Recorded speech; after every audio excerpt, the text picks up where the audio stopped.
It's your girl Toya T, and today I'm doing another 30 things before 30, especially since I'm getting closer and closer to July, which is when my birthday is, and I'm trying to get this finished before I'm no longer 30, since I didn't finish it last year. So we're on now today on to number 26, which is to take a road trip or take a cross-country road trip with some friends. And I've done both of them. I've taken a road trip to Connecticut and DC and New York with friends, which is always interesting, fun. But I think the most interesting one that you want to hear about is my cross-country trip. So I actually was moving from Atlanta, Georgia to Santa Barbara, California, because a couple years ago for work purposes, and so I thought that was the best time to try doing a cross-country trip. I wanted to check it off my bucket list. I've always thought it'd be interesting to drive cross-country, so I got a friend, or she volunteered, to go with me, and I packed up my car with as much stuff of my stuff as I could, and drove, made a driving plan and drove all the way to California. It took about a week. We stopped at a couple places, especially places that I knew that my college friends were living, or any friends I had that lived in states along the way. I stopped there. So the first stop was in New Orleans, and shout out to Amari for being so hospitable. When I was driving that way, we stayed at my friend Amari's place, and we stayed there for about a day and got to really see the city. The most interesting thing about driving across country is that you get to see how this country, this beautiful country, changes from state to state. I think I've mentioned it several times. I'm from the Boston area. I was born in Boston.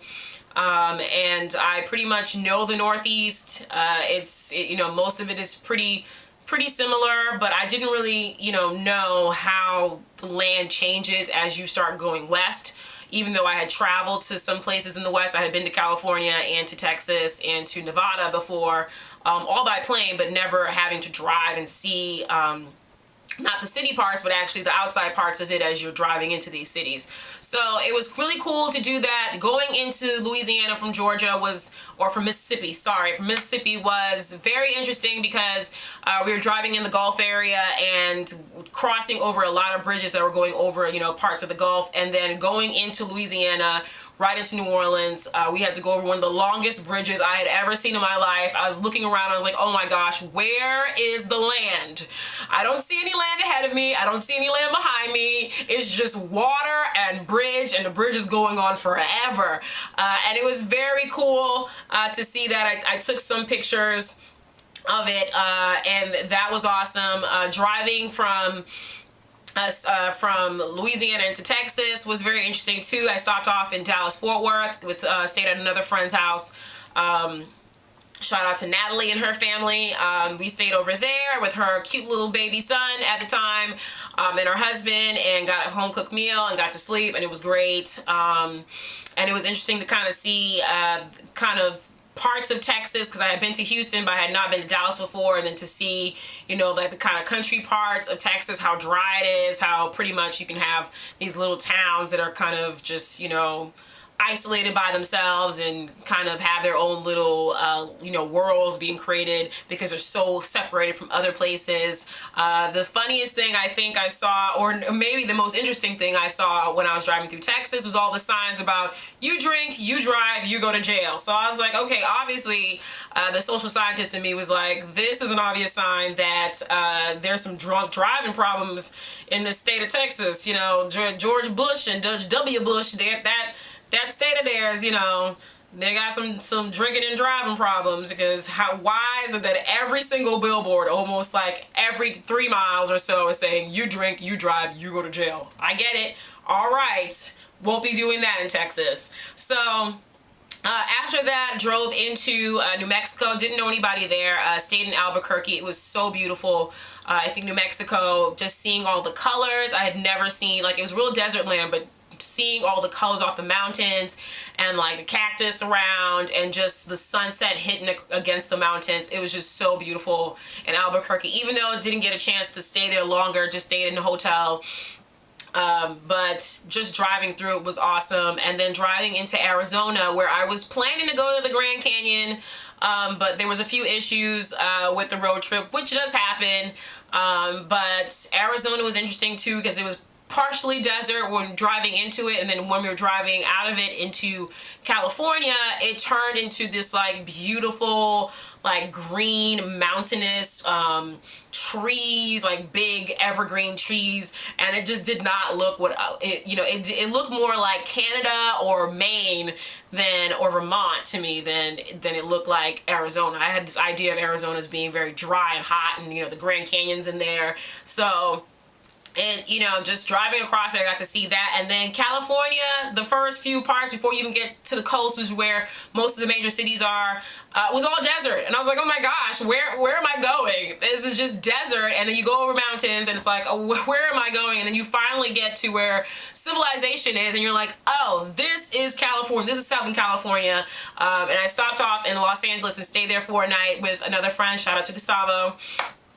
And got to stay in his place in LA, and it was absolutely so great and relaxing, and it really eased my mind about living in California. I was like, this is just gorgeous. And then driving into Santa Barbara was just absolutely amazing, getting to see the ocean, getting to go over the mountains. If anyone's never been to Santa Barbara, I highly recommend it.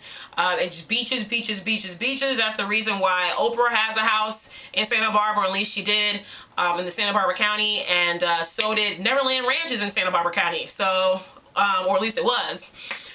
So there's a reason why these celebrities are getting married there and living and have houses there. It's a beautiful area. It's cut off by, from, you know, the other side, which is like Los Angeles, which is south of it, by the mountains. You have to drive through the mountains to get there. But once you get there, it's like water and mountains.